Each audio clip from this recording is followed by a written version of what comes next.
ইমানেই সোৱাদেৰে ভৰা এটা ৰেচিপি লৈ আহিছোঁ। আপোনালোকে প্ৰথমৰ পৰা শেষলৈকে চাব, চাই বহুত ভাল পাব, লগতে আপোনালোকে এবাৰ বনাই খাব।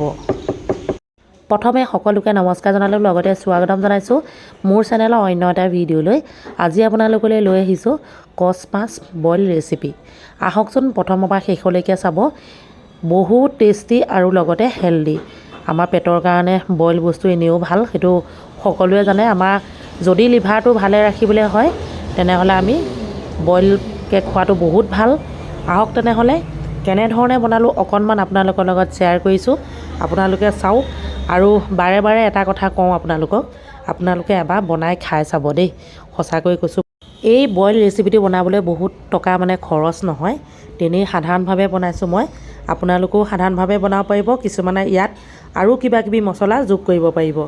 প্ৰথমতে মই পানীখিনিত অলপ নিমখ দি উতলিবলৈ দিছোঁ, জোখমতে নিমখ অলপ দি আৰু উতলিবলৈ দিছোঁ। সেইফালে পানী উতলি থাকক, এইফালে মই নহৰু আদা সকলোখিনি এই খুন্দনাটোতে মিহি কৰি ল'ম। জলকীয়া এইকেইটা লৈছোঁ, জ্বলা নিজৰ ওপৰত ডিপেণ্ড কৰে, যিমান খায় সিমান দিব পাৰে।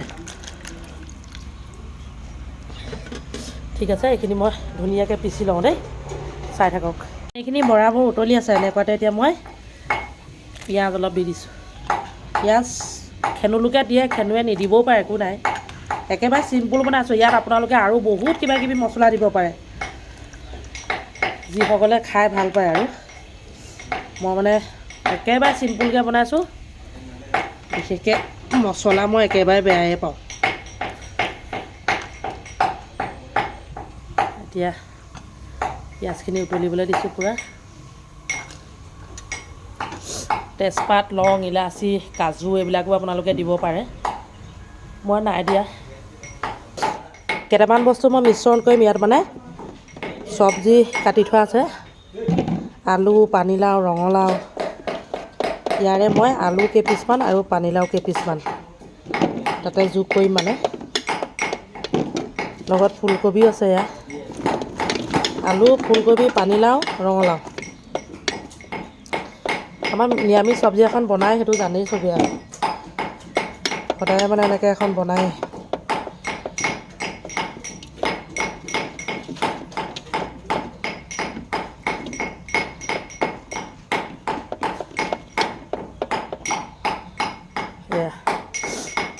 এতিয়া মই যোগ কৰি দিম। আৰু এটা কথা ক'বলৈ পাহৰিলোঁ, ইয়াত মই নিমখ সানি পেলাই মেৰিনেট কৰি থৈছোঁ, অকল নিমখ সানি থৈছোঁ দেই। এতিয়া টেঙাকেইটা চেপি ল'ম। এইখিনি উতলি আছে, এনেকুৱাতে মই যোগ কৰিছোঁ নহৰু, আদা, জলকীয়া।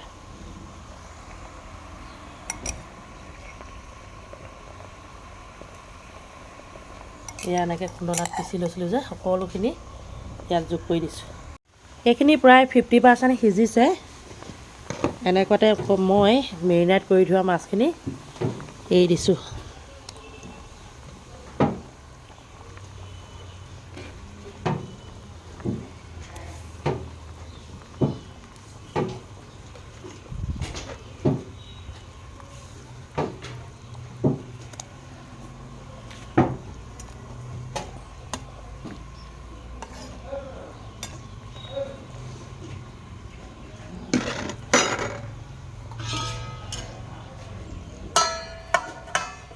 ঢাকন দি দিছোঁ।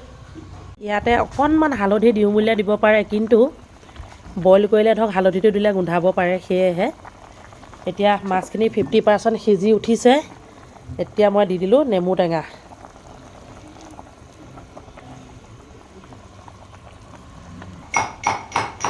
ইয়াত নেমু টেঙা সলনি বিলাহীও দিব পাৰে। এতিয়া মই পিছে 2টা বিলাহী কাটিয়ে থৈছোঁ ইয়াত দিম বুলি। নেমু টেঙাও দিছোঁ, বিলাহীও দিছোঁ। এতিয়া পূৰা উতলিবলৈ দিছোঁ। টেঙা দি খাবলৈ বেছি ভাল লাগে দেই। বিলাহী 2টা কাটি দি দিলোঁ, কিছুমানে দিব পাৰে, কিছুমানে নিদিলেও হয় বাৰু। কিন্তু বিলাহী দিলে নেমু টেঙা নিদিলেও হয়। মই কিন্তু বিলাহী মিঠা মিঠা বিলাহী এইকেইটা দি দিছোঁ, টুকুৰা টুকুৰকৈ কাটি। এতিয়া আৰু অকণমান উতলিবলৈ দিম। মই এই বিলাহী দুটা ফালি ফালি কিয় দিলোঁ জানেনে? কালাৰটো ধুনীয়া হয় সেইবাবে দি দিছোঁ। ইফালে নেমু টেঙা, সিফালে বিলাহী। বিলাহীকেইটা কিন্তু একদম টেঙা নাই দেই, কালাৰটো ধুনীয়া হ'ব বাবে দিছোঁ।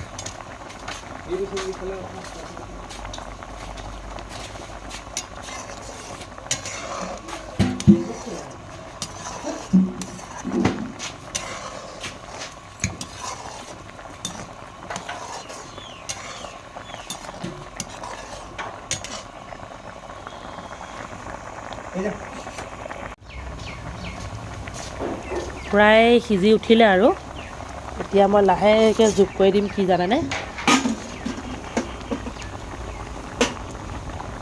এইয়া কেঁচা কেঁচা ধনিয়া।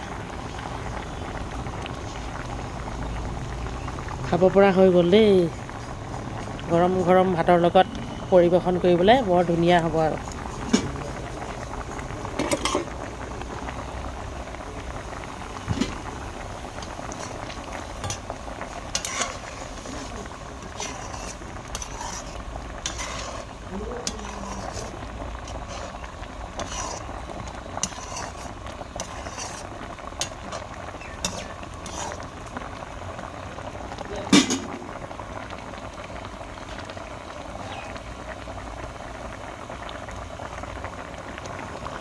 চাওকচোন কি ধুনীয়াকৈ আছে, ভাগি ছিগি নাই যোৱা ন? দেখিবলৈও ধুনীয়া লাগিছে, খাবলৈতো ক'বই নালাগে কেনেকুৱা লাগিব আৰু ন?